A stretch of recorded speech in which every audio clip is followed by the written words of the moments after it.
महाराष्ट्रातील अनेक शहरांमध्ये नागरिकांच्या सुरक्षेची जबाबदारी संपूर्णपणे पोलीस दलाकडून पार पाडली जाते। कायदा व सुव्यवस्था, ट्रॅफिक नियंत्रण, सार्वजनिक सुरक्षितता यासाठी पोलीस यंत्रणा सक्षमपणे कार्यरत असते।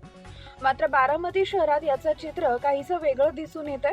मिळालेल्या माहितीनुसार बारामती शहर पोलीस स्टेशन आणि बारामती ग्रामीण पोलीस स्टेशन यांच्या ट्रॅफिक नियंत्रणासाठी बारामती नगर परिषदेच्या माध्यमातून खासगी सिक्युरिटी रक्षकांची नेमणूक करण्यात आली आहे। यामध्ये शहर हद्दीत ट्रॅफिक नियंत्रणासाठी व ग्रामीण भागासाठी सिक्युरिटी गार्ड्सचा पुरवठा करण्यात आलाय।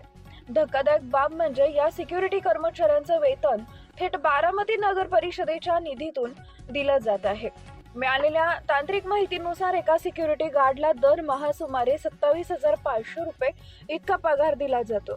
यामुळे दरमहा सुमारे लाखो रुपयांचा आर्थिक बोजा बारामती नगर परिषदेच्या तिजोरीवर पडत आहे।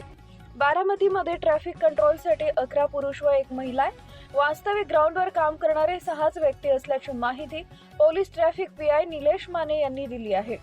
तसेच बारामती नगर परिषदेच्या वतीने सहकार्य करणारे सिक्युरिटी शहराकरता 10 व ग्रामीण करता 5 दिल्याची माहिती नगर परिषद अधिकारी संजय प्रभुने यांनी दिली आहे। याबाबत चौकशी केली असता असं समजतंय की बारामती शहर व ग्रामीण भागात ट्रॅफिक पोलिसांची संख्या अपुरी आहे। मनुष्यबळाच्या कमतरतेमुळे ट्रॅफिक नियंत्रणात अडचणी येत असल्यानं नगर परिषदेनं पोलीस प्रशासनाला सहकार्य म्हणून खासगी सिक्युरिटी उपलब्ध करून दिली आहे।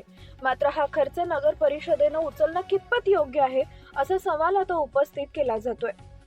ज्या महाराष्ट्रात पोलीस दल संपूर्ण राज्यातील नागरिकांना समान सेवा देते, त्याच महाराष्ट्रात बारामतीसाठी वेगळा खर्च का करावा लागतोय असा प्रश्न स्थानिक नागरिक। अशाच नवनवीन बातम्या पाहण्यासाठी बारामती वार्तापत्र चॅनलला लाईक करा, शेअर करा, सबस्क्राईब करा आणि बेल आयकॉन प्रेस करा।